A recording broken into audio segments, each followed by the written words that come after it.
ज्योतिष अध्ययन केंद्र चैनल पर हमारे आप सभी प्रिय दर्शक गणों का बहुत बहुत हार्दिक स्वागत और अभिनंदन। मेरे प्रिय साथियों, मैं हूं आचार्य पंडित सर्वदानंद शर्मा। मेरी ओर से भी हमारे आप सभी प्रिय दर्शक गणों को एक बार फिर बहुत बहुत प्यार भरा नमस्कार। आज जो हम आपके सम्मुख उपस्थित हुए हैं, ये हम सूर्य देव को लेकर के चर्चा करेंगे। ये चर्चा का जो विषय है सूर्य देव का राशि परिवर्तन। जी हाँ, अब क्योंकि ये तो हम और आप और हमारे सभी दर्शक गण जानते हैं कि जो सूर्य देव हैं ज्योतिष शास्त्र में और हमारे शास्त्रों में 9 ग्रहों के राजा इनको माना गया है। सभी ग्रहों के ये राजा माने जाते हैं सूर्य देव, और व्यक्ति को उसके जीवन में मान सम्मान, स्वास्थ्य, ऊर्जा, यश, ख्याति, प्रभाव, चिकित्सा, प्रभाव मतलब इन्फ्लुएंस कहते हैं ना जी, इसका प्रभाव बहुत अच्छा बना हुआ है सभी पर।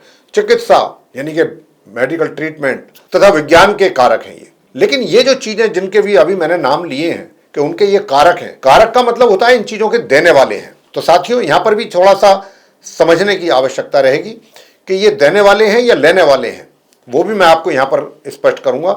और वो ये कि अगर सूर्य की स्थिति आपके कुंडली में बहुत अच्छी है, शुभ स्थिति है, मजबूत स्थिति है, तो फिर ये सारी चीजों का जिनका मैंने जिक्र किया है ये आपको अपने जीवन में लेटर और सूनर मिलनी ही है। और अगर सूर्य देव की स्थिति अशुभ है, कमजोर है, तो आप कितना ही परिश्रम करेंगे लेकिन उसका कोई क्रेडिट नहीं होगा। आपको कोई दूसरा उसका क्रेडिट ले लेगा, कार्य आपके द्वारा होंगे, उसका नाम किसी और का हो जाएगा। ऐसा होता है ना बहुत चीजों में, काम कोई और करता है, नाम किसी और को मिलता है। तो वहां पर समझ लीजिए कि सूर्य की स्थिति इस बंदे की, उस व्यक्ति के कुंडली में अच्छी नहीं है। चाहे उसका स्वास्थ्य हो या ऊर्जा हो, अगर उसकी सूर्य देव की स्थिति कमजोर है जातक की कुंडली में, तो जितनी चीजों की बात मैंने की है, सम्मान, स्वास्थ्य, ऊर्जा, यश, ख्याति, प्रभाव, चिकित्सा तथा विज्ञान, ऐसी सब चीजों के मान सम्मान, इनमें कमी मिलेगी देखने में उस व्यक्ति के जातक के जीवन में। लेकिन अब ये अपना राशि परिवर्तन कर रहे हैं साथियों, और इसीलिए हम हमेशा कहते हैं कि जब भी ये बड़े ग्रह अपना राशि परिवर्तन करते हैं तो इनके रिजल्ट्स भी उसके अनुसार बदल जाते हैं और बड़े प्रभावशाली रिजल्ट्स देते हैं ये जातकों को उनके जीवन में। तो अब ये अपना राशि परिवर्तन कर रहे हैं, कब कर रहे हैं, कैसे कर रहे हैं, कौन सी राशि से निकल के कौन सी राशि में जा रहे हैं, ये भी सब हम आपको बता रहे हैं। देखिए, दिनांक 14 जनवरी 2026 को 14 जनवरी 2026 को ये अपनी मित्र राशि धनु से निकलेंगे और अपनी शत्रु राशि मकर में करेंगे प्रवेश। कितने बजे? शाम को 3:06 पर 14 जनवरी 2026। उस दिन एकादशी तिथि होगी, नक्षत्र होगा अनुराधा और दिन होगा उस दिन बुधवार। तो ये इस दिन अपना राशि परिवर्तन करेंगे। अब इनके राशि परिवर्तन करने से और क्या क्या चीज में बदलाव देखने में आएंगे। सबसे पहला बदलाव तो वो यही होगा कि देखिए, उस दिन हिंदुओं का महापर्व जिसको कहा जाता है, महापर्व, पर्वों का पर्व, महापर्व मकर संक्रांति होगा। वैसे तो आपको बता दें कि क्योंकि सूर्य देव जो हैं वो प्रत्येक माह अपना राशि परिवर्तन किया करते हैं, माह में एक बार। तो ये 12 जो घर होते हैं कुंडली में, तो ये 12 राशियों में ये एक वर्ष में पूरा एक साइकिल इनका हो जाता है। कहने का भाव है कि एक राशि में एक महीने के लगभग ये रहते हैं, एक आध दिन प्लस माइनस, एक दो दिन प्लस माइनस। तो यहां पर ये 14 जनवरी जिस दिन ये अपना राशि परिवर्तन कर रहे हैं, मकर राशि में जाएंगे, उसी दिन मकर संक्रांति भी है साथियों। और मकर संक्रांति क्योंकि महापर्व कहलाता है, सबसे बड़ी संक्रांति कहलाती है। यूं तो संक्रांति तो हर माह होती है, क्योंकि सूर्य का जो राशि परिवर्तन होता है ना, वही उसी को भी संक्रांत कहा जाता है। मान लीजिए सूर्य अब धनु राशि में है फिलहाल, तो जब ये धनु में आए थे तो धनु की संक्रांति कहलाती है।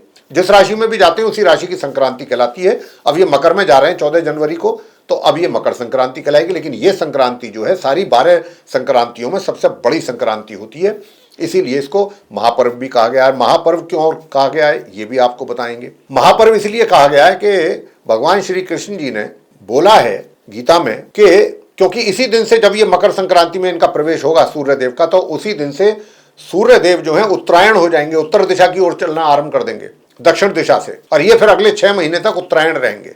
इनको उत्तरायण भी बोला जाता है। तो कहीं कहीं पर, जैसे गुजरात स्टेट है, वहां पर उत्तरायण के तौर पर ही ये पर्व मनाया जाता है 14 जनवरी को, जिस दिन मकर संक्रांति में प्रवेश होगा सूर्य देव का। तो इस उत्तरायण को लेकर के भगवान श्री कृष्ण जी ने कहा है कि उत्तरायण के समय में, उत्तरायण के 6 महीनों में यदि कोई व्यक्ति अपना देह त्यागता है, प्राण त्यागता है, तो उसको मोक्ष की प्राप्ति होती है। और अगर दक्षिणायन यानी कि 6 महीने उत्तरायण रहता है, सूर्यदेव चलते हैं और 6 महीने चलते हैं दक्षिण दिशा की ओर। तो जब वो दक्षिणायन में जाते हैं सूर्यदेव 6 महीने के, अब 14 जनवरी से उत्तरायण हो जाएंगे जैसा हमने कहा, 6 महीने तक उत्तरायण रहेंगे, उसके बाद ये दक्षिणायन होंगे। और जब दक्षिणायन के समय पर 6 महीने के जो समय होता है दक्षिणायन का, उसमें अगर किसी व्यक्ति के प्राण निकलते हैं, कोई देह त्यागता है, तो उसको संसार में पुनर्जन्म लेना होता है। ऐसा भगवान श्री कृष्ण जी का कथन है जो शास्त्रों में पढ़ने को मिलता है। इसीलिए भीष्म पिता ने महाभारत में इसीलिए प्राण नहीं त्यागे थे। वैसे भी उनको तो इच्छा मृत्यु का वरदान प्राप्त था, तो इसी वजह से उन्होंने अपने प्राण त्यागे नहीं थे कि वो उत्तरायण का इंतजार कर रहे थे। जब उत्तरायण हुआ, मकर संक्रांति आई, उसी दिन उन्होंने अपने प्राण त्यागे थे और उसके बाद उनको मोक्ष की प्राप्ति हुई। तो साथियों, इसीलिए इसको नाम दिया गया है महापर्व। अब सूर्य जो हैं, मैंने सारी बात आपको बताई है, जितनी भी बातें हैं सूर्य देव से संबंधित मकर राशि में जाने के समय पर। लेकिन अब 12 राशियों पर इसका फर्क क्या पड़ेगा, क्या प्रभाव देंगे सूर्य देव मकर राशि में जाने के बाद? क्योंकि मकर राशि जो है वो शनि देव की है, इनके जो पुत्र हैं शनि देव, सुपुत्र हैं इनके, उनकी राशि मकर है। तो ये अपने और सूर्य और शनि के जो बीच के जो संबंध है वो शत्रुतापूर्ण है। तो ये ज्योतिष शास्त्र के अगर हम दृष्टिकोण से देखें तो ये सूर्य देव जो हैं 14 जनवरी 2026 को अपनी शत्रु राशि मकर में इनका प्रवेश होगा। अब ये शत्रु राशि में जा रहे हैं, तो वहां पर क्या कुछ और भी ग्रहों का इनके साथ संबंध रहेगा? जी हाँ, बिल्कुल रहेगा। 15 जनवरी से, क्योंकि ये तो जाएंगे 14 जनवरी को मकर में, 15 जनवरी से मकर में मंगल भी आ जाएंगे धनु राशि से निकल के, वो भी फिर इनके साथ रहेंगे पूरे माह जब तक ये रहेंगे। क्योंकि ये जो है 14 जनवरी से पूरे 1 महीने मकर राशि में रहने वाले हैं और तब तक मंगल भी रहेंगे 15 जनवरी से इनके साथ। 17 जनवरी से बुध भी आ जाएंगे जो 3 फरवरी तक मकर राशि में रहेंगे, और 12 जनवरी से शुक्र आ जाएंगे जो 5 फरवरी तक रहेंगे इनके साथ। तो 3 ग्रहों का संबंध इनके साथ यहां पर बनेगा मकर राशि में। तो आइए जानते हैं कि मेष राशि के जो जातक हैं, जिनका कि एरीज असेंडेंट बनता है, यहां पर मेष लगन राशि के जो जातक हैं, आपके चार्ट में सूर्य देव जो हैं वो पंचम भाव के लॉर्ड हैं और कहां जा रहे हैं? ये दशम भाव में जा रहे हैं आपके मकर राशि में। साथियों, निश्चित रूप से कहने को तो वैसे शत्रु राशि है, लेकिन यहां पर मंगल भी होंगे उच्च के, हालांकि अस्त होंगे, उधर शुक्र भी होंगे, बुध भी होंगे, तो एक बहुत अच्छा योग बन रहा है। हालांकि इसका नुकसान जो होगा, थोड़ा सा नकारात्मक जो रिजल्ट्स मिलेंगे, जो नॉर्मल एजुकेशन लेने वाले स्टूडेंट्स हैं मेष लगन राशि के, उनको अपनी पढ़ाई से संबंधित कुछ रिजल्ट्स में कमी, या संतान के द्वारा माता पिता को जो भी रिजल्ट्स उनकी देने की इच्छा है उसमें कमी। लेकिन कार्य क्षेत्र में उन्नति, प्रगति और सफलता प्राप्ति के भी योग बनेंगे, पदोन्नति के भी योग बनेंगे। अगर व्यापारी हैं तो व्यापार आपका ग्रो करेगा। वृषभ राशि, वृषभ यानी कि जिनका टॉरस असेंडेंट है, वृषभ लगन राशि, आपके चार्ट में जो सूर्य देव हैं ये चतुर्थ भाव के लॉर्ड होकर के भाग्य भाव में आ रहे हैं। निश्चित रूप से सुखों में तो कमी होगी, और मैं आपसे ये भी बताना चाहता हूं कि आप जब तक सूर्य देव मकर राशि में हैं, अगर कोई अपने लिए प्रॉपर्टी खरीदना या अपनी प्रॉपर्टी सेल करना चाहते हैं तो अभी ना करें, आपके लिए, आपके हित में अच्छा रहेगा। और मातृपक्ष से भी थोड़ा सा, या पितृपक्ष से भी, मतलब पिता के ओर से भी थोड़ा सा उनके साथ डिफरेंसेस, ओपिनियन डिफरेंसेस वगैरह की भी संभावना बन रही है। लेकिन हाँ, भाग्य का सपोर्ट तो कहीं ना कहीं अच्छा मिलेगा। और दूसरी बात, आपका पराक्रम बहुत अच्छा रहेगा। मेहनत से पीछे नहीं हटेंगे, मेहनत करेंगे, परिश्रम करेंगे खूब, छोटी दूरी की यात्राओं से भी लाभ प्राप्त करेंगे, छोटे भाई बहनों का सहयोग भी मिलेगा। और जो आप हायर स्टडीज करने वाले स्टूडेंट्स हैं उनको बहुत अच्छे परिणामों की होगी प्राप्ति।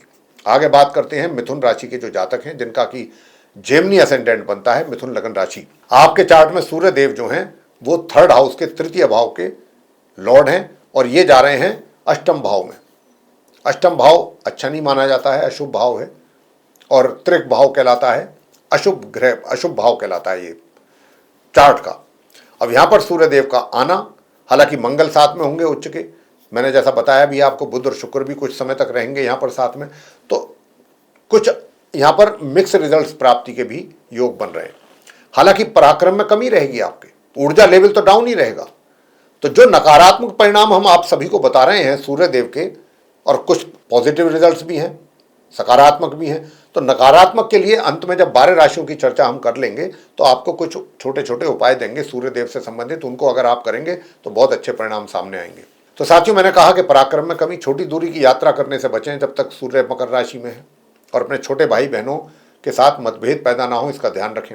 अब स्थिति बाकी रहा आपके परिवार, फैमिली, उनके साथ अच्छे संबंध रहेंगे, धन की स्थिति बहुत अच्छी रहेगी, धन का आगमन भी अच्छा बना रहेगा, और अचानक पदोन्नति के योग भी बनेंगे। कर्क राशि, जिनका कैंसर साइन है, अब जिनका कैंसर साइन है यानी कि कैंसर असेंडेंट बनता है जिनका, कर्क लगन राशि के जो जातक हैं, आपके चार्ट में 2nd हाउस के लॉर्ड हैं सूर्य देव, और 7th हाउस में जा रहे हैं, मकर राशि में। जैसे ही ये यहाँ पर आएंगे, परिजनों के साथ आपका एक तरीके से वाद विवाद, कहासुनी, तनाव ये रहने की संभावना बनेगी, या आपके विचार एक दूसरे के साथ मैच ना करें फैमिली मेंबर्स के साथ। उधर जो आपने सेविंग्स की हुई हैं कहीं ना कहीं वो भी प्रभावित होती हुई दिख रही हैं। और लोगों के साथ अपनी वाणी का भी थोड़ा ध्यान रखिएगा, सोच समझ करके बात कीजिएगा।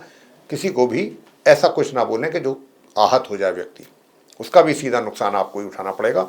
हालांकि जो आप अगर किसी के साथ पार्टनरशिप में काम कर रहे हैं तो वहाँ पर चीज़ें कुछ बेहतर होने की संभावना बन रही है। आपका जो कॉन्फिडेंस लेवल है वो बहुत अच्छा रहेगा, बहुत मजबूत रहेगा, और कॉन्फिडेंस लेवल के साथ आपका व्यक्तित्व भी काफ़ी आकर्षक और प्रभावशाली रहेगा जब तक सूर्य मकर राशि में है। वैवाहिक जीवन की बात करें तो वैवाहिक जीवन में भी मिले जुले परिणामों की प्राप्ति के योग हैं। वैसे ओवरऑल अच्छा ही रहेगा, थोड़ी बहुत बीच बीच में ज़्यादा कदा कुछ टेंशन हो सकती है। बात करेंगे सिंह राशि की, जिनका कि लियो असेंडेंट बनता है। तो भाई लियो राशि जो है इसके तो स्वामी स्वयं सूर्यदेव ही हैं। अब सूर्यदेव की लगन में उनकी राशि पड़ रही है 1st हाउस में, और ये कहाँ जा रहे हैं? 6ठे भाव में। सूर्यदेव निश्चित रूप से यहाँ आकर के आपके शत्रुओं का दमन करेंगे, शत्रुओं को शांत करेंगे। विरोधी आपको कितना ही कोशिश कर लें नुकसान नहीं पहुंचा पाएंगे जब तक सूर्य मकर राशि में है, और आपके रोग भी शांत होंगे। अगर आपका स्वास्थ्य में पहले से कुछ कमी था वो बेहतर होगा, सुधार होगा। उधर कोई कर्ज वगैरह भी अगर आपने कोई ले रखा है, लिया हुआ है, तो चाहेंगे तो वो भी उतर सकता है। और स्वास्थ्य मैंने कहा अच्छा रहेगा, और इसके साथ साथ दूर दराज की यात्राएं भी करेंगे तो उनसे भी लाभ की प्राप्ति होगी साथियों। मगर आपका कहीं ना कहीं कॉन्फिडेंस लेवल जो है वो डगमगाएगा। कोई बड़े डिसीजंस लेने की बात होगी तो वहां पर भी थोड़ा सा आप हेजिटेट फील करेंगे, दिक्कत महसूस करेंगे। तो ऐसे में मैं तो यही कहूंगा कि अपने साथियों के साथ मिलकर के कलेक्टिव डिसीजन लेना आपके हित में होगा। बात करेंगे कन्या लगन राशि के जातकों को लेकर के, जिनका कि विर्गो असेंडेंट बनता है। तो विर्गो असेंडेंट के जातकों के लिए द्वादश भाव के स्वामी हैं सूर्यदेव, और द्वादश भाव के स्वामी होकर के पंचम भाव में जा रहे हैं। बहुत बढ़िया, बहुत अच्छा योग बना रहे हैं कन्या लगन राशि के उन जातकों के लिए कि जो नॉर्मल एजुकेशन ले रहे हैं स्टूडेंट्स। बहुत उत्तम परिणामों की प्राप्ति कराएंगे मकर राशि में जाके आपको, जो आपको उम्मीद भी नहीं होगी, कुछ ऐसे अच्छे रिजल्ट्स आपको देंगे ये। और इसके साथ साथ जो हायर स्टडीज करने वाले हमारे स्टूडेंट्स हैं वो भी कुछ अच्छा कर पाएंगे, बहुत अच्छा नहीं कुछ। लेकिन यहाँ राजयोग का भी निर्माण हो रहा है, बहुत अच्छा राजयोग हो रहा है आपके कार्य क्षेत्र में। कार्य क्षेत्र में भी बहुत आप आगे बढ़ सकते हैं, थोड़ी सी मेहनत करके ही आगे जा सकते हैं, बहुत अधिक प्रयास करने की जरूरत नहीं पड़ेगी, उसमें ही आपको सफलता प्राप्त हो जाएगी। लेकिन दूर दराज की यात्राओं से थोड़ा सा सावधान रहें, अगर हो सकता है तो टाल दें जब तक मकर राशि में है सूर्यदेव।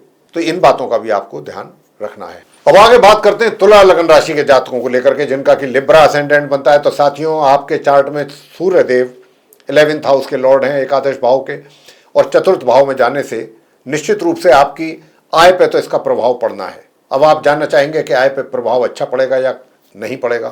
तो आय में कमी के संकेत हैं।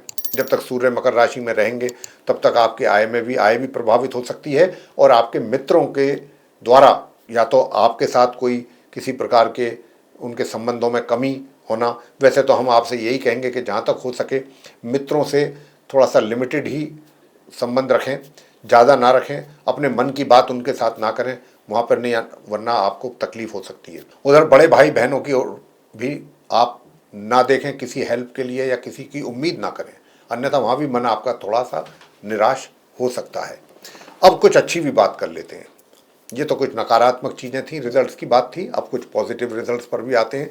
कि देखिए बात यह है कि सुखों में वृद्धि के पूरे संकेत हैं, और आप अपने कार्य क्षेत्र में काफ़ी कुछ अच्छा परफॉर्म करने जा रहे हैं। उसके लिए आपको बहुत अच्छा क्रेडिट भी मिलेगा, यानी कि जो आप करेंगे उसका पूरा क्रेडिट आपके ही अकाउंट में जाएगा।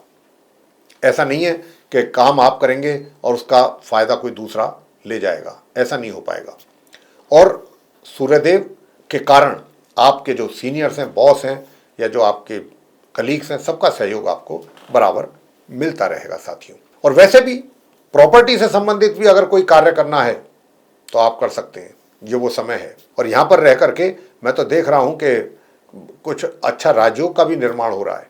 अब राजयोग का निर्माण होने से भाग्य का भी सपोर्ट आपको मिलेगा, जरूर भाग्य का सपोर्ट मिलेगा। और साथियों मैं आपको बता दूं पराक्रम भी आपका अच्छा रहने वाला है। मेहनत के जरिए अगर आपने कुछ रिजल्ट हासिल करने की इच्छा रखते हैं तो अवश्य कर पाएंगे। और मैं ये नहीं कह रहा कि धन का आगमन जो है ठीक है, प्रभावित होते हुए मैंने कहा है कि रहेगा, लेकिन एक समय के बाद क्योंकि राजयोग भी बना हुआ है ना, तो राजयोग बना हुआ है सूर्य और बुध का यहाँ पर बनेगा, तो उसके कारण भी भाग्य का सपोर्ट भी मैं कह रहा हूं, और महीने के अंत में जाकर के कुछ आपको धन का लाभ भी देके जा सकते हैं सूर्यदेव। बात करेंगे वृश्चिक लग्न राशि के जातकों को लेकर के, जिनका कि स्कॉर्पियो असेंडेंट है। आपके चार्ट में दशम भाव के लॉर्ड हैं सूर्यदेव, और थर्ड हाउस में ये जा रहे हैं, तृतीय भाव में 14 जनवरी से 1 महीने के लिए। अब ये जब यहां आएंगे तो निश्चित रूप से आपके पराक्रम में तो बहुत विशेष तौर पे वृद्धि होगी, आप बहुत एनर्जेटिक रहेंगे। और साथियों, अगर आप किसी भी ऐसी संस्था से जुड़े हैं, जैसे कि कोई नेवी है, आर्मी है, पुलिस डिपार्टमेंट है, बीएसएफ है, तो वहां पर भी आप बहुत अच्छा आपका परफॉर्मेंस भी रहेगा और आपको एप्रिसिएशन भी मिलेगा आपके कार्यों के लिए। और अगर आप स्पोर्ट्स पर्सन हैं तो भी आप कुछ अच्छा अचीव करने वाले हैं 14 जनवरी से 1 महीने के बीच। और यदि आप कोई ऐसी प्रतियोगिता में बैठना चाह रहे हैं तो भी आपको सफलता प्राप्ति के योग बन रहे हैं। मगर ठीक इसके विपरीत आपका जो कार्य क्षेत्र है, वहां आपको ऐसा नहीं है कि बगैर कुछ किए हुए ये सब कुछ मिल जाएगा। वहां पर भी आपको थोड़ा पसीना निकालना पड़ेगा, मेहनत करनी पड़ेगी, हार्ड वर्क करना पड़ेगा। हार्ड वर्क करेंगे तभी ये सारी चीजें आपको प्राप्त हो पाएंगी। तो इन बातों का भी आपको रखना होगा विशेष ध्यान। वैसे तो इनकम भी बहुत अच्छी होने की संभावना है, आपके अपने कार्यों के ही द्वारा धन का भी लाभ होने की संभावना है, मित्रों से भी पूरा सहयोग प्राप्त होगा। मगर आपके धन के खर्च होने के भी योग बनेंगे। अब मान लीजिए पैसा हाथ में आया, कहीं घूमने का प्लान बना लिया आपने, एक्सकर्शन का प्लान बन गया आपका, तो उसमें आपका धन खर्च भी होगा। ऐसे कुछ रिजल्ट्स आपको मिलने की संभावना है। आगे बात करते हैं धनु लगन राशि के जो हमारे जातक हैं, जिनका सेजिटेरियस असेंडेंट बनता है। आपके चार्ट में भाग्य भाव के स्वामी है सूर्यदेव, और द्वितीय भाव में यानी कि सेकंड हाउस में ये रहेंगे 1 महीने 14 जनवरी 2026 से लेकर के। यहाँ पर आने से देखिए, थोड़ा सा अपनी वाणी पर नियंत्रण रखना भी जरूरी रहेगा। छोटी छोटी सी बातों पर आपको क्रोध आ सकता है, और क्रोध आने के कारण बात बिगड़ सकती है। आपके जो परिजन हैं वो भी थोड़ा सा हर्ट हो सकते हैं, तो उनका भी आपको ध्यान रखना चाहिए। वैसे अगर कोई ऐसी गलती या भूल आपसे होती है तो हाथों हाथ आप उसको रेक्टिफाई करने की कोशिश भी करेंगे, और दूसरों को ये भी एहसास कराएंगे कि नहीं, ऐसा हो गया, मैं करना नहीं चाहता था, मेरी ऐसी कोई इंटेंशन नहीं थी। तो चीज़ों को नॉर्मल करने की कोशिश कर लेंगे, लेकिन ऐसी स्थिति पैदा ही क्यों हो। धन संचय करने का भी आपका जो है प्लानिंग सक्सेस होगा। और साथियों, जो आपका भाग्य है, भाग्य पर आप देखिए ज़्यादा डिपेंड ना रहें। यूँ तो राजयोग भी बन रहा है, धन के आगमन का भी योग बन रहा है, करियर में भी कुछ अच्छा रिजल्ट सामने आने की संभावना बन रही है आपके कार्य क्षेत्र में भी। लेकिन फिर भी भाग्य जितनी स्पीड से आपको सपोर्ट करना चाहिए था, उसमें कुछ कमी के भी संकेत हैं। बात करेंगे आगे मकर लगन राशि के जातकों को लेकर के, जिनका कैप्रिकॉर्न असेंडेंट है। आपके चार्ट में जो सूर्य देव हैं वो अष्टम भाव के लॉर्ड हैं और लगन भाव में जा रहे हैं। अब क्योंकि ये लगन भाव में रहेंगे तो मान सम्मान में तो आपकी वृद्धि कराएंगे, आपका इन्फ्लुएंस बढ़ेगा, प्रभाव बढ़ेगा, आपका प्रभावशाली व्यक्तित्व रहेगा आपका। और डिसीजंस भी जो आपके द्वारा लिए जाएंगे वो ऐसे डिसीजंस होंगे कि जो देखने दिखाने लायक लोग दूसरे लोग सुनेंगे, देखेंगे तो वो भी अप्रिशिएट किए बगैर नहीं रह पाएंगे। और इतना ही नहीं, काफ़ी रोमांटिक मूड में भी रहेंगे आप, काफ़ी रोमांटिक मूड रहेगा आपका। और बुद्धिमानी के द्वारा भी बहुत से कार्य आप बैठे बैठे सॉल्व कर लेंगे, और अपने कार्य क्षेत्र में भी काफ़ी अच्छा परफॉर्मेंस आपका जाने वाला है। कुल मिलाकर के हर चीज़ में ये अच्छा रहेगा। बस थोड़ा सा अपने बुजुर्गों को भी खुश रखने की कोशिश करें, प्रातःकाल उठ करके उनके आशीर्वाद लें, पाँव छू के, बाकी सब चीज़ें ठीक रहेंगी। कुंभ राशि की बात करते हैं, जिनका कि एक्वेरियस असेंडेंट है, कुंभ लगन राशि। आपके चार्ट में 7th हाउस के लॉर्ड हैं सूर्यदेव, और ये द्वादश भाव में जा रहे हैं। और द्वादश भाव में जाने से आपके लिए सबसे पहले बात करेंगे कि अगर पार्टनरशिप में कोई कार्य कर रहे हैं तो उनके साथ झगड़ा वाद विवाद की संभावना पैदा हो रही है। इसी के साथ साथ अगर आप मैरिड हैं तो आपके मैरिड लाइफ में भी समस्याएं पैदा होंगी बिना किसी कारण के। अगर पहले से कुछ नहीं भी थी तो अब अचानक हो जाएंगी। तो लेकिन फिर भी थोड़ा सा आपको संभल करके चलना होगा, चीज़ों को देखना होगा, समझना होगा कि ऐसा ना होने पाए। अगर ऐसा होगा तो देखिए, तनाव तो दोनों को होगा, आपको भी होगा, टेंशन उनको भी होगा। ऐसा तो नहीं है कि आप टेंशन देकर आप फ्री घूमेंगे। तो इसलिए कोशिश करें कि ऐसा ना होने पाए। और दूर दराज की यात्राएं भी अगर आप करते हैं तो वो आपके लिए खर्चीली भी होंगी और सुखद भी रहेंगी। रिजल्ट उनके अच्छे भी मिलेंगे, और आपको अपने करियर से संबंधित भी यात्राएं करनी पड़ सकती हैं। कुछ अच्छे उन्नति के भी अवसर आपको मिल सकते हैं। आपका भाग्य आपको कहीं दूर भी ले जा सकता है, इसकी भी बहुत अच्छी संभावना बन रही है। बात करते हैं आगे अंत में मीन राशि के जातकों को लेकर, जिनका कि मीन लगन बनता है, पाइसेस असेंडेंट। आपके चार्ट में सूर्य जो है लाभ भाव के स्वामी होकर के मतलब आपके छठे भाव के स्वामी होकर के लाभ भाव में जा रहे हैं, 6th हाउस के लॉर्ड हैं, और ये कहाँ रहेंगे? 11th हाउस में। निश्चित रूप से जब ये यहाँ रहेंगे तो धन का लाभ तो आपको होगा, मगर जेलस करने वाले लोग भी कम नहीं होंगे आपसे, जो जेलस फील करेंगे आपकी तरक्की को देख करके, आपकी आर्थिक स्थिति को देख करके। ऐसे बहुत लोग होंगे कि जो आपको अच्छा देखना नहीं चाहेंगे और कुछ ना कुछ ऐसा कोशिश करेंगे कि आपका कार्य किसी ना किसी तरीके से बिगड़, हालांकि बिगड़ने वाला नहीं है कुछ भी, लेकिन उनकी कोशिशें भी कम नहीं होंगी। दोनों तरफ चीजें हैं, ना तो आपके स्थिति में कोई परिवर्तन आने वाला है, लेकिन हाँ, उनसे अगर सजग और सावधान रहेंगे तो और भी अच्छी बात है। और अपने स्वास्थ्य का जरूर ध्यान रखिए, स्वास्थ्य का भी जरूर ध्यान रखें और अपना रूटीन फॉलो करें। और अगर कोई कर्जा वगैरह लिया हुआ है या लेना चाहते हैं तो उसमें थोड़ी दिक्कतें आ सकती हैं आपके लिए। यूँ तो भाग्य का सपोर्ट भी आपको शनि शनि ग्रेजुअली मिलता रहेगा, और सुख सुविधाओं का भी लाभ थोड़ा थोड़ा मिलेगा, पूरा नहीं मिल पाएगा। पराक्रम भी, मेहनत भी थोड़ा थोड़ा ही करेंगे, जितनी होनी चाहिए उतनी तो नहीं हो पाएगी, खैर, लेकिन फिर भी रिजल्ट्स आपके अनुसार आपको मिलते रहेंगे। मित्र भी आपको आपका पूरा, उनको एक तरीके से कहें तो तालमेल उनके साथ अच्छा ही रहेगा, और अपने बड़ों के साथ भी आपका, जो बड़े भाई बहन हैं उनके साथ भी काफ़ी ठीक रहेगा। अब हम आपको बताएंगे, ये तो हमने बताया आप सभी 12 लगन राशि के जातकों को किस प्रकार के प्रभाव सूर्य देव के राशि परिवर्तन के उपरांत होंगे। नकारात्मक भी होंगे, सकारात्मक भी होंगे। उन नकारात्मकों परिणामों में कमी लाने के लिए आपको क्या उपाय करने चाहिए? प्रातःकाल सूर्य देव को तांबे के पात्र से स्नान आदि से निवृत्त होकर के जल अर्पित करना है, शुद्ध जल। उसमें एक चुटकी रोली मिला लीजिए, एक लाल पुष्प डाल लीजिए, और तब आप सूर्यदेव को जल दीजिए। साथियों, जब आप जल अर्पित करते हैं तो ओम घृणी सूर्याय नमः ये कीजिए, और प्रातःकाल जैसे ही सो करके उठते हैं तब भी सूर्यदेव को नमस्कार करें। और अगर घर में आपके पिताजी हैं या कोई और बड़े बुजुर्ग हैं, पिता तुल्य, उनके पांव छू करके भी आशीर्वाद लेना ना भूलें। सूर्य से संबंधित और अच्छे परिणाम प्राप्त होंगे। और साथियों, इसके अतिरिक्त अगर आप आदित्य हृदय स्तोत्र का पाठ नियमित रूप से करेंगे, बहुत उत्तम परिणामों की प्राप्ति आपको हो सकेगी। और रविवार के दिन गुड़ का दान करें, तांबे का दान करें, ये चीजें दान करें, तो जितने भी नकारात्मक परिणाम हैं उनमें कमी निश्चित रूप से देखने में आएगी आपके। तो साथियों, ये था आप सभी 12 लगन राशियों पर पड़ने वाला प्रभाव सूर्य देव के राशि परिवर्तन करने के उपरांत। ये चर्चा आपको कैसी लगी? पसंद आई तो आप हमारे वीडियो को लाइक कर लें, और अगर अभी तक आपने हमारा चैनल सब्सक्राइब नहीं किया है तो चैनल भी सब्सक्राइब जरूर कर लें। आने वाले दिनों में जो भी वीडियोस हमारे एस्ट्रोलॉजी के भिन्न भिन्न विषयों पर बनेंगे, वे सब भी आप तक पहुंच पाएँ समय पर, उनका लाभ आप ले सकें, तो आप बेल आइकन प्रेस जरूर कर लें, और अधिक से अधिक मात्रा में ये वीडियो शेयर करें दूसरे लोगों के साथ, ताकि वे लोग भी इस जानकारी का कुछ अच्छा लाभ ले सकें। साथियों, इसी के साथ अब हम इस कार्यक्रम को यहाँ समाप्त करेंगे और अपने आप सभी प्रिय दर्शक गणों से लेंगे इजाजत। आप सभी का सहृदय बहुत बहुत धन्यवाद। जय माता दी।